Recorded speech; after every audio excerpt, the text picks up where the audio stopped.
Are you or anyone else you know interested in buying or selling a home? How about saving the planet? Climate Change Realty is the only company operating in all 50 states that allows you to create thousands of dollars in donations absolutely for free. Yes, that's right. Our service and your donations are free. Climate Change Realty can connect you with one of the best real estate agents in your city. And because of that connection, a full 25% of your real estate agent's commissions will be donated to a 501c3 nonprofit organization of your choice. Real estate agents earn between 2 to 3% of the final sales price when they help you buy or sell a home. That's at least $500 donated for every $100,000 worth of real estate sold when you find your real estate agent with Climate Change Realty. Visit www.ccrboulder.com today and click Find an Agent to help us transform the real estate market into a battery for the regenerative economy. Welcome to the podcast. Kathy, a pleasure to meet you. Thanks so much for taking the time to join me on Changing the Climate. Yeah, thanks a lot for having me, Ethan. It's great to meet you. Yeah, great to meet you. You're very welcome, and you're doing some really essential work. So I'm excited to get into it all. But before we do that, we always love to get the show started with a bit of background on who you are and how you got to be doing what you're doing at the current moment. Yeah, so I'm Kathy Mulvey, and I have been doing corporate accountability campaigning for over 30 years now. So I've worked on a range of issues from nuclear weapons to tobacco control and public health to corporate control of water and food to corporate accountability and business and human rights in conflict affected areas. And I came in to this work really as someone who was terrified of nuclear weapons and nuclear war, which is an issue I think again high on public concern with the Russian invasion of Ukraine, and came through that really to see the importance of challenging transnational corporate power and really obstruction of and interference with democracy, and how that is harming, how that particularly harms people in the global South and Black, Indigenous, and people of color communities in the U.S. So my current work focuses on climate change and holding the major fossil fuel producers accountable for their outsized role in driving this crisis. Yeah, no doubt about that. Why get involved with these extremely important issues to begin with? What drew you to begin working on this stuff? Yeah, I think at the core, it's really just values, right? It's the importance of saving the planet, of helping to ensure that current and future generations can live healthy lives with work that is fairly compensated and with self-determination and a say over the policies that affect their lives. And I've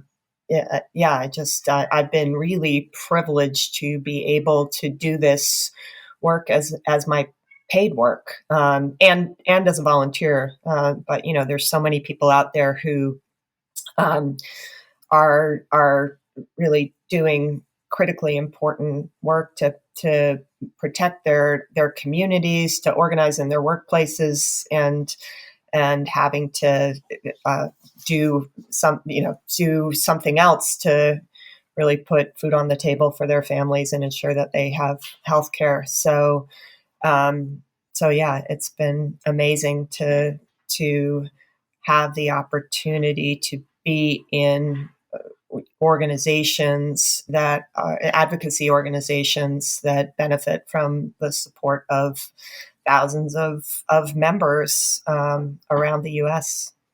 How much do you think that values plays into the way people make large life decisions? Because I would make the argument that it comprises almost the entirety of their decision making in their lives. Now that doesn't mean that everyone is very ethical, but either their values, the way they were raised, I think kind of will affect all their decisions for the rest of their lives. Yeah, I think that's right. Everybody wants to be able to feel like they're making a difference, and we constantly make value values judgments in figuring out how we navigate in the world, and we're constantly weighing out conflicting priorities, and I no doubt that the decision makers inside fossil fuel corporations, are thinking of what they do in the world as making positive change. But there's certainly a long track record of those corporations, designing, conceiving, and funding campaigns to deceive the public to block action on this vitally important issue. So,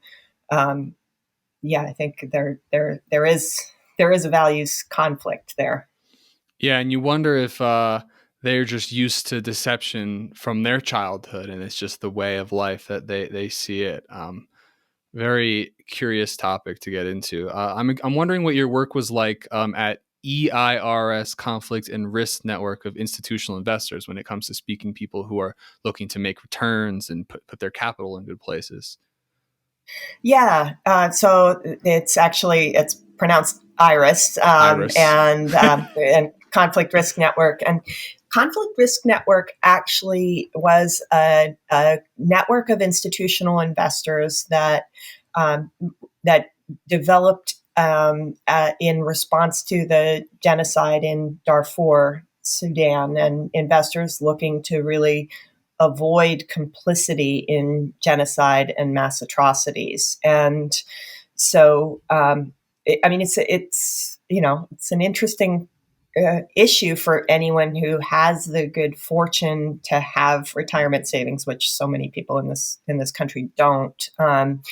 But you have asset managers like BlackRock and Vanguard. You have public pension funds at the state level who are investing for teachers and firefighters, and other folks who hope to be able to retire 20, 30 years down the line. And I don't think any of us want to be complicit in fueling the climate crisis or supporting a genocidal regime. And so, what happened with that issue was, U.S. law actually didn't allow state level pension funds or U.S. law had to be passed to ensure that state level pension funds could redirect their investments away from sectors that were enriching the regime in Sudan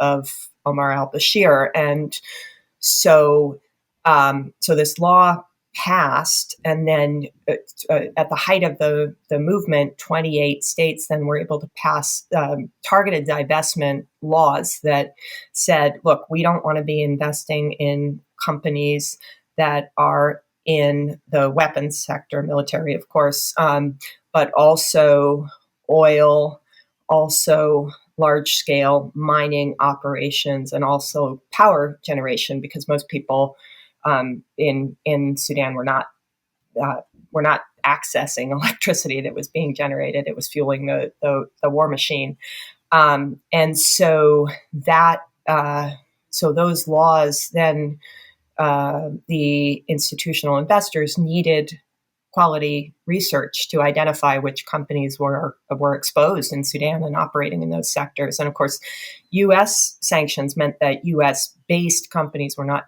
directly implicated, but it was really important work, and I think helped to, I think the investor community is continuing to develop its toolbox of divestment and of avoiding direct involvement and exposure in the worst abuses by corporations, while at the same time using shareholder advocacy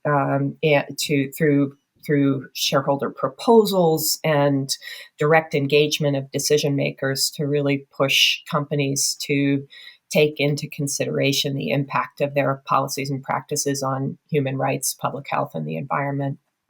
Well, I think that's more relevant than ever before to be talking about this now when you take away access to capital, specifically when we were bringing up the Russia Ukraine invasion, that will really impact their ability to do anything globally. So that's why I try to tend to focus most of my time in markets. Can you tell me a bit about the Union of Concerned Scientists? Because I've been meaning to speak to this organization for a while now. So I'm excited to have you here today.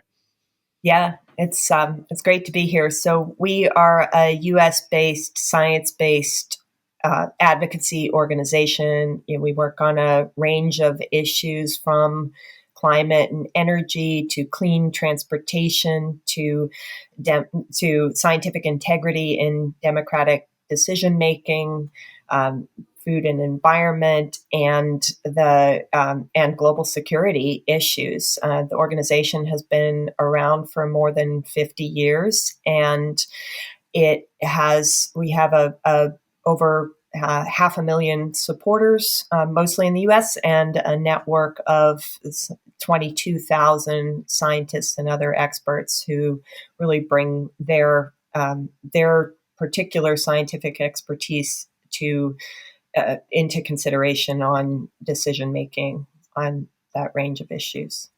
So, Union of Concerned Scientists, what exactly are the scientists concerned about? You know, we have data on increased greenhouse gas emissions and global temperature rise. That stuff's unequivocal at this point. I think it's very clear to see just because of the greenhouse effect traps the heat, it stays down. I don't think anyone can debate that. But on the other hand, the actual ecological consequences, which might be obvious depending on what field you study, aren't as obvious to the average person. So, what is the biggest concern that scientists have surrounding a warming climate? Is there anything as close to unequivocal as the actual increase in greenhouse effect kind of thing?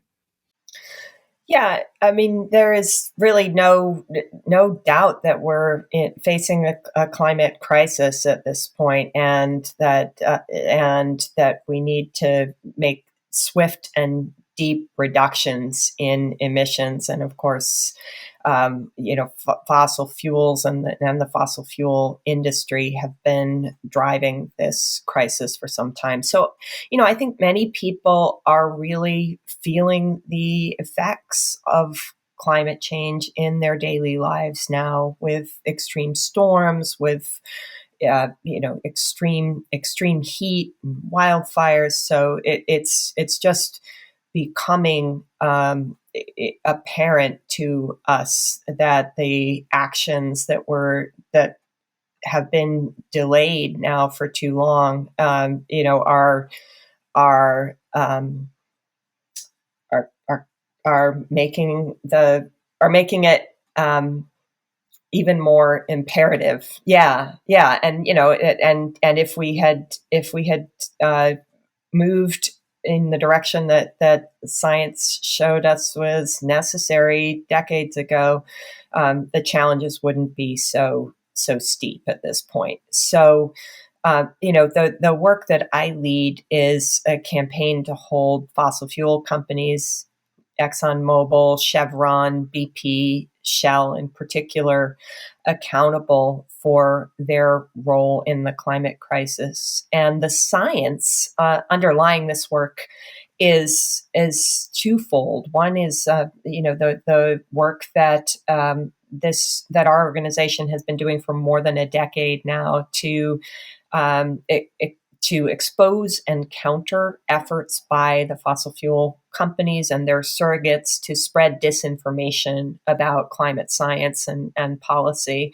And unfortunately, we now know that that the the leaders within these companies knew at least 5 decades ago of the harms that burning fossil fuels pose to the global climate. And not only did they not redirect their own business to become energy companies for the late 20th and 21st centuries, they actually deployed, they deployed front groups. They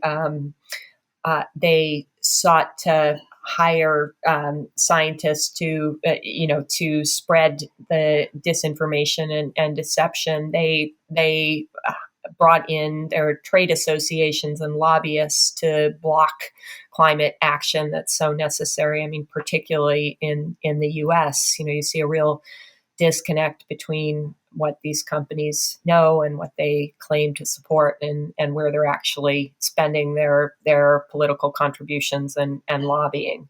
So the history and ongoing disinformation and deception is one really important area, and the other is really building on it's being able to quantify the contributions of particular fossil fuel companies to global warming emissions and to climate impacts. So a lot of this work is grounded in research done by Richard Heady, to painstakingly go through corporate annual reports and construct a data set of the of oil, gas, coal, and cement manufacturing, and thereby be able to publish a paper in 2014 that found that 2/3 of all industrial emissions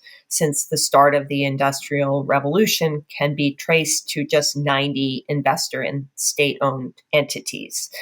So this was really important in being able to quantify the responsibility of fossil fuel companies for climate change. And since then, my colleagues have helped to lead research to then build on that data set and quantify contributions to global warming impacts, such as global temperature increase. So my colleague Brenda Eckwurzel led a paper published in 2017. And then my colleague Rachel Licker led the development of a study that was published in 2019 looking at quantifying contributions of companies such as ExxonMobil and Chevron to ocean acidification. So the ability of scientists to to put numbers here and to think about yes, their states and governments have responsibility for climate change, but corporations do too, and fossil fuel companies that dug up oil, gas, and coal and put it into commerce and have profited handsomely from that, while knowing the consequences, should be held accountable, and science can help us to do that. Well, I agree. And they were probably the first to study it because it was their product. So they were probably very interested in the impact it would have on the planet or just people or just in general. They probably were the first ones to come to that. And as soon as they come to that conclusion, they're like, we might lose some money if we stop doing this. It's really interesting how we talk about the playbooks that deception campaigns use. We always go back to the idea of the tobacco companies. And so I listened to the two most recent Joe Rogan debates on climate change with a professor from Texas A&M and then Steve, I think it's Koonin, who wrote a book about how climate change is not as big a deal as scientists are saying. And what's interesting is that the campaign to have people be less concerned about climate change is not about deny. I mean, I guess people still do deny that climate change even happens, but it's more to confuse people and make them question the science in the short term rather than in the long term be like, okay, it's not going to warm, because over 50 years it's going to be undeniable to see. And that's kind of where we're at now, that the average temperature has increased. You can't deny that, but you can be really creative with cognitive tricks and get people to kind of just think, maybe that's not right. And then I also mentioned in a recent episode how people talk about not trusting scientists because back when Galileo was around, that he was wrong. And I'm like, that's so ridiculous with the peer review literature that we have now to look at things that way. Like, oh, the scientists might not be right because they're wrong. I mean, the beauty in science is being wrong. So those are just some of my thoughts on. I'm sure we'll talk a lot about the deception campaigns the fossil fuel industry is currently propagating. But would you mind giving me a broad overview of how the industry actually works in America? And do you think that these individuals who are either at the top of the company or in middle management, how do they really feel about what they're doing? Do you think they actually don't care at all, or are they just kind of, there's again that other study, the Milgram experiment, where a guy with a lab coat tells you what to do and then you don't feel bad about it? Is that going on? I just wanted to get all your thoughts on how the industry works in general. Yeah. So there are, I mean, within corporations, a it's a complicated structure, right? So a corporation in the U.S. is chartered in the name of people of a particular state. And they're actually supposed to serve a public purpose. It's not something that is kind of monitored and enforced in the way that corporations have evolved. And instead, we've seen corporations claim, for example, free speech rights, and looking at decisions like Citizens United in 2010, which allows allows unlimited election spending, right? And so I think there is, I mean, these entities and corporate entities have gained a lot of power and influence, and decisions that are made inside corporate boardrooms affect the health and lives of people all over the world. And the decision makers are, certainly not representative of communities that are on the fence line of fossil fuel production, or the indigenous communities whose water and land is being fouled by pipelines that are transporting oil and gas, for example. So we have the decision makers and the corporate management who are rewarded for short-term gains. There's very little in the way that our stock market works that is that's tied to longer term impacts. So that's a structural issue. And then you have investors, which I think a lot of people might hear the term, hear about investors and think, well, that's not me, and for many people are excluded, and the stock market is certainly not representative of the whole breadth of our country or the world.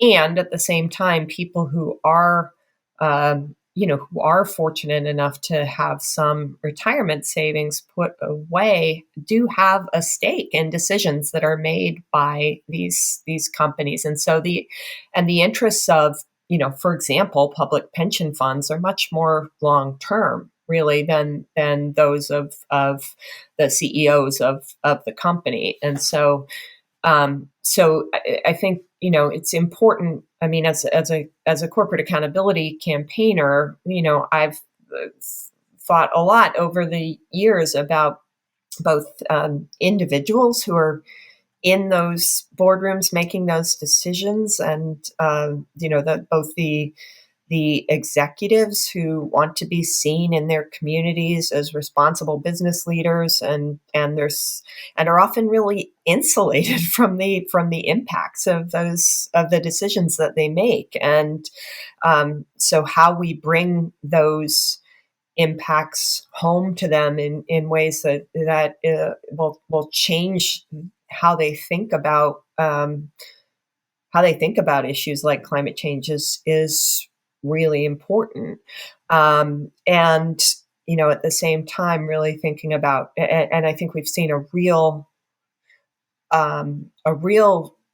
uptick in the use of investor power. I mean, in until 2017, for example, no climate change shareholder resolution had ever gained a majority among ExxonMobil investors. And that year, a proposal that the company simply report to shareholders about what policies that are aligned with the Paris Agreement would mean for the company's business, won by a 2-to-1 majority. And that sort of opened the floodgates for a lot more majority votes at fossil fuel companies. Currently calling on them to actually align their businesses and set targets that are aligned with the goal of keeping global temperature increase to 1.5 degrees Celsius. And also calling on them to, from a matter of corporate governance, to disclose their lobbying and explain how that is actually aligned with positions that they purport to hold. So, and of course, last year, one of the most stunning rebukes, really, to the way that these corporations have dragged their own feet and blocked action. Investors came together, led by an upstart hedge fund called Engine Number One, to oust 3 ExxonMobil directors, and put 3 people into top seats at that company, out of impatience about how Exxon is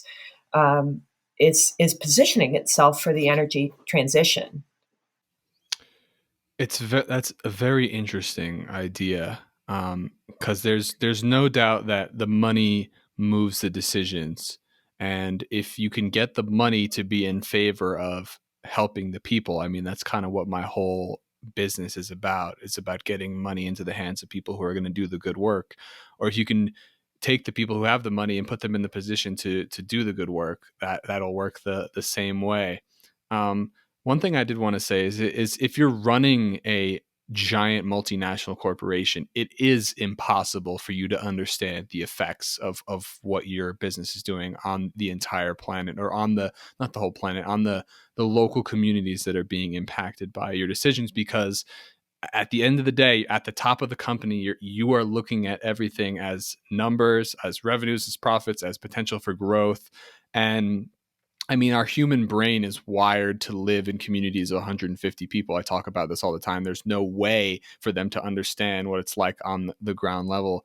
But I'm curious what you've learned from working with these large corporations and trying to get them to care more about the environment. Do you find that leadership in these organizations has a general respect for the scientific community broadly? Because I'll tell you, if someone from the outside came into me and I was running a giant company and they started telling me what to do and how I should run my business, I wouldn't care in the slightest. So I'm wondering how these heads of these companies react to people from the outside kind of trying to guide them how to make their decisions.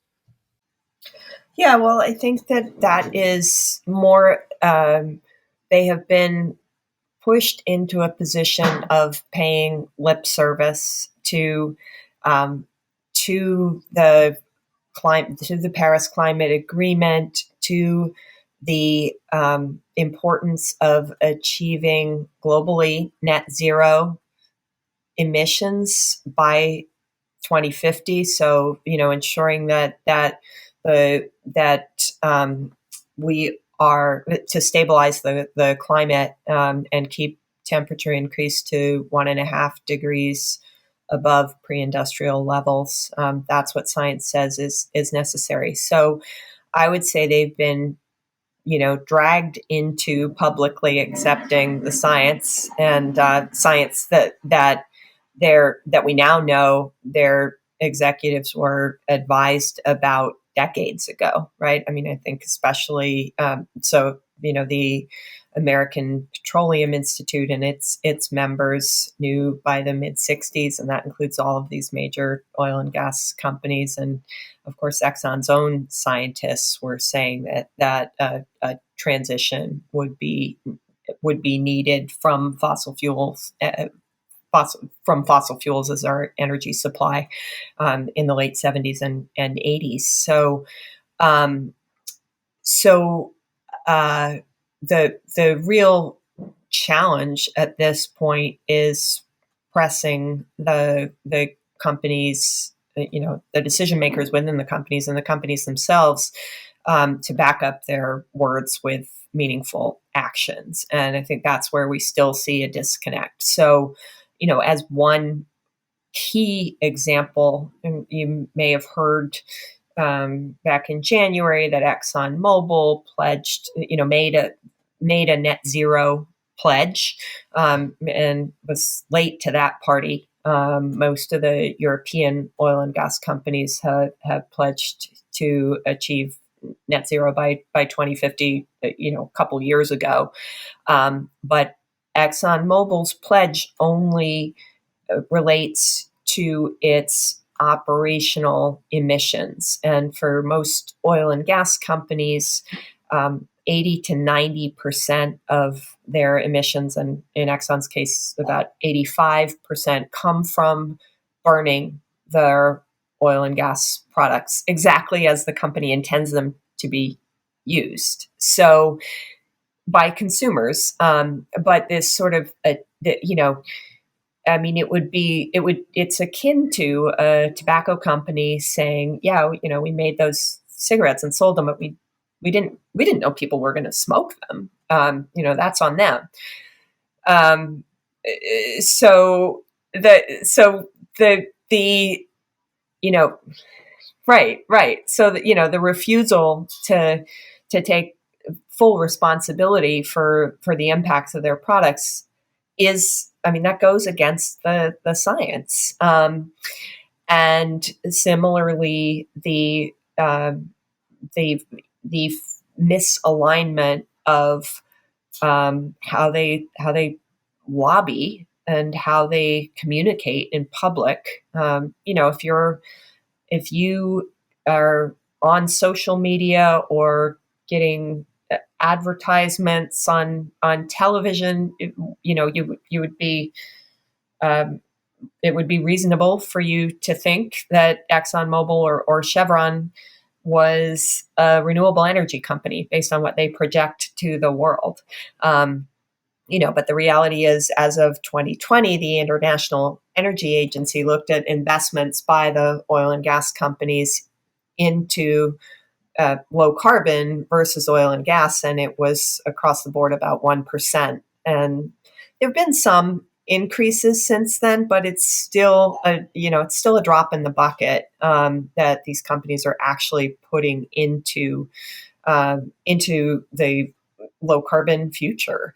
And in another famous disconnect, a lot of us probably saw the now former ExxonMobil lobbyist last summer in an expose, in a video, revealing that ExxonMobil likes to talk about a carbon tax because it's a good talking point. And that the company will hide behind trade associations like the American Petroleum Institute and let them be the whipping boys for the company. So, still talking out of both sides of their mouths, and coming back to this theme of in investors and their their interests are not always represented by those who are making decisions. I mean, it's if they're taking the money of people invested in public pension funds, teachers, firefighters, and the like, and using that to lobby against positions that they say they support, I mean, that's a corporate governance issue. It has climate impacts, but it's really this really misconduct at the corporate level.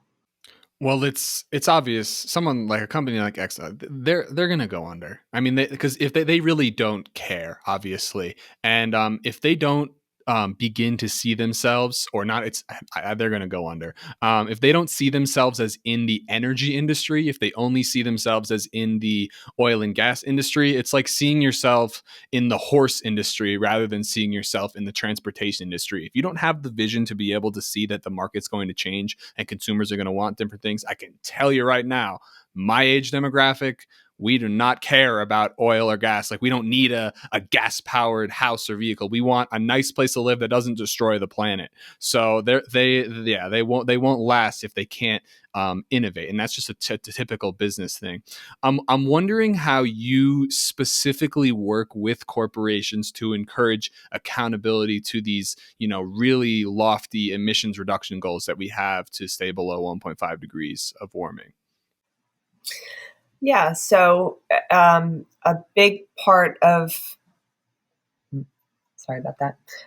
So part of what we do is really do research. Both research into the way that these companies continue to spread disinformation, kind of watchdogging their public statements and truth testing those public statements, and then continuing to develop the scientific research that is relevant to society's consideration of the responsibility of these corporations for climate change and climate impacts. And so, so we bring that information out into the public domain. We bring it directly to corporate decision makers. One of the first projects that I did when I came on board with the Union of Concerned Scientists was a climate accountability scorecard, where we took a set of expectations. How should a fossil fuel company operate in a carbon constrained world? So they should renounce disinformation. They should align their business with climate constraints. They should actually support fair and effective climate policies and disclose in ways that make sense to the public and policymakers their climate risks and opportunities. And they should pay their share of the costs of climate damages and adaptation. And so we translated those expectations into a scorecard and engage directly with the companies about our findings. And of course, in 2016 and again in 2018, we found that none of these major oil and gas companies are doing enough to meet these sort of basic societal expectations of responsible corporate action in a carbon constrained world. We also, we provide our information and research to shareholders and investors to help them understand the issues. We provide our information to members of Congress, and folks may know that the House Oversight Committee is engaged in an investigation of fossil fuel industry disinformation right now. They called the CEOs of the BP, Chevron, ExxonMobil, and Shell, as well as two major trade associations, American Petroleum Institute and the U.S. Chamber of Commerce, before a hearing in October, and confronted them with the evidence of their past and ongoing disinformation. And one of the important things that came out of that was that, given the opportunity to say that they would ensure that corporate funds are not used to spread disinformation or try to block climate action, none of the four CEOs would make that commitment. So that is, it's really important that investigation be pursued to the fullest extent of congressional powers. They've issued subpoenas to the companies and trade associations because the answers were not sufficient. So, that's an area where the research that we've done specifically on the fossil fuel companies, but also, on climate change is important for our policymakers. And just another way, this is certainly getting the attention of leaders of these companies. There is a rising tide of climate damages and consumer protection litigation from dozens of communities and states across the U.S. More than 24 at this point have sued companies, including ExxonMobil and the other oil and gas majors, over the costs that communities are incurring to address climate-related damages and to prepare for impacts in the future, and also over the ongoing deception campaigns and how consumers have been have been misled by the way that these companies communicate about climate impacts. I mean, you said that. Wait a minute. I say a lot of things. You said a lot of things. Yeah, I was gonna go. I was gonna go off of one of your comments. Oh, about the these companies do a bait and switch, really, where they say, people want our energy products. And you said, yeah, I want energy. I think if all of us had a real choice of clean, renewable energy, that's what we would want. But these companies have not, they've really helped to rig the system so that we don't have as much choice as we ought to have at this point. And that's true also in the way that they project it's sort of a dual challenge for the world between people in lower income countries having access to energy and achieving climate goals, which is it's a false dichotomy. And it's a sad thing too, because the idea of choice in general is almost like the ultimate gift of humanity. Like, you wake up, and that's why we love freedom so much in this country. You're able to go out and you can really do anything with your day, whether you believe it or not. You really wake up and you have a choice every single day. I always try to tell people that. And back on disinformation, if you're a corporate influencer and you have a lot of money to throw at getting a narrative out, I mean, they love disinformation if it's going to feed their narrative and make them more successful and propagate their desires into the world. So you got to be weary of that stuff. When you're listening to anyone, you got to think about, what is their intention? What are they looking to achieve? And that's why I always love to begin these podcasts by asking someone about their background and how they got to be doing what they're doing, so you can kind of see the way they think about it and how they got to be in the position they're in now. And I think that's really important. I'm wondering what you think about how much of the resolution of these issues lies in policy versus like good economics, and what you would say to more conservative environmentalists who are less interested in policy and more interested in economic solutions.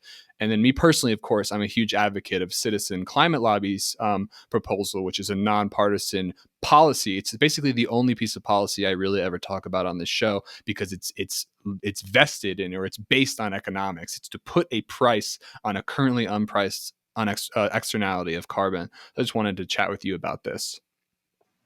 Yeah.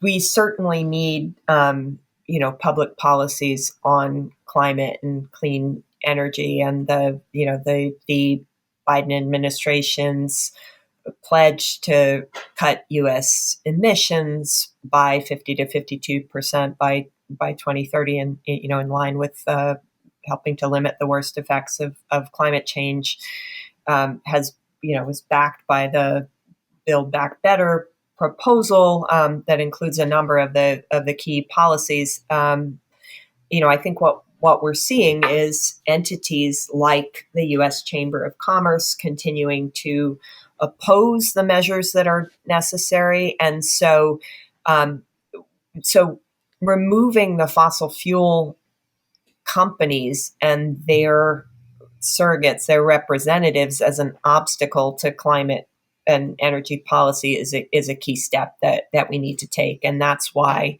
it's so important to continue to both leverage research and public exposure, and really you know undercut the social license of these companies so that they will not be able to wield so much negative influence in public policy decision making. And part of that influence is that for such a long time these companies have privatized the profits associated with oil, with the fossil fuel industry, while socializing the costs. And so measures such as litigation that really bring that will help to force the internalization of those costs and help to um, make the make the market operate in a way that recognizes that allows continued growth in competitiveness of renewable energy sources, which even with the amount of subsidies that we provide to fossil fuels are continuing to take increasing share of the markets. So those are so I think that they're.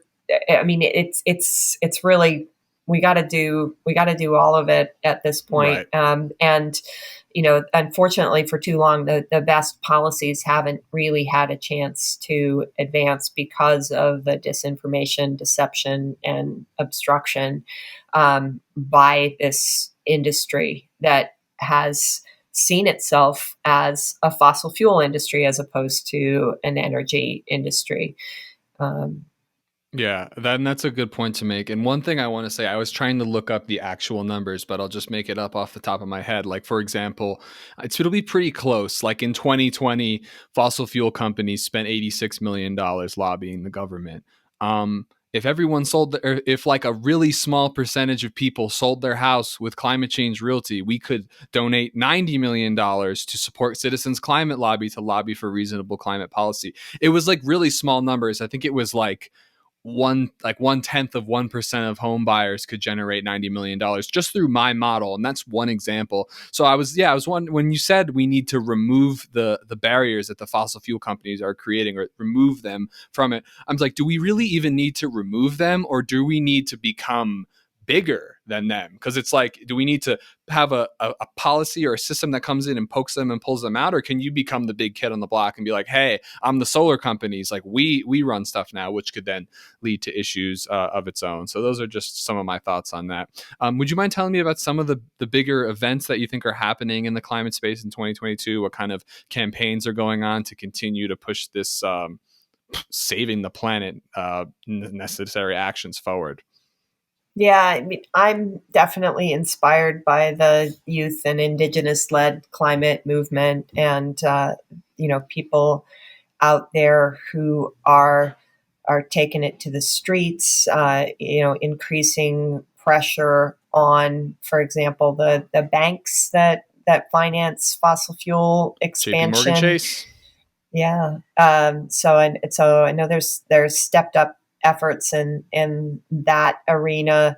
We were with Clean Creatives, part of getting a scientist sign-on letter with 450 scientists to the PR companies, calling on them, not to be complicit in spreading disinformation and deception for fossil fuel producers. So I think driving a wedge between the fossil fuel companies and certainly their political backers, but also their business partners like the banks and the PR agencies is a really important frontier. And the work, the work of people on the fence lines and the front lines really drawing attention to the inequitable impacts of climate change, to the harms that people face from fossil fuel production, at the community level. The pollution of our air and water is also just part of what will help to drive this change. So all of that, and as I mentioned, and as UCS's work with our fossil fuel accountability campaign and our Science Hub for Climate Litigation, we are increasingly helping to connect scientists working on both physical science and social science with legal experts and practitioners who are building strong cases to hold the fossil fuel companies accountable for their actions, and there's just a really significant wave of litigation, both on the fossil fuel companies and on governments related to climate change in the U.S. and around the world, that really can help to shift the calculus and drive change, and change that's so urgently needed. Very urgently needed. And Kathy, first off, I want to thank you for taking the time to come on the show, of course. But more so, I want to thank you for dedicating your career to trying to make this planet more safe and livable for everyone, for all future generations. The work that you focused on, I think, is absolutely essential. So thank you for that. And I found the data. Oil and gas companies spent $76 million lobbying the government in 2020. If 1/3 of 1%, not of buyers and sellers, of just people who bought houses, use my company to find their agent, we could have donated more than $90 million. So there is a really, and that's just one way to beat out these companies. There's so many other ways. People just need to mobilize. That social science is absolutely essential. So thank you for coming on the show. Any last pieces of advice for young folks who are passionate about building a better world? Dive in and do it, and push the envelope, and challenge us folks who've been at this for decades to continue to innovate and really accelerate progress. I think it's so important that young people light a fire under people who are in decision-making roles, and just constantly stress the urgency of action. And it's not just for the future. It is for the future, but it's for today. We're feeling it today. Yeah. You can always do it better. We can always be better. No doubt about that. Kathy, thanks for taking the time. I really appreciate it. Thank you so much, Ethan. You're very welcome. All right, everybody. We'll see you.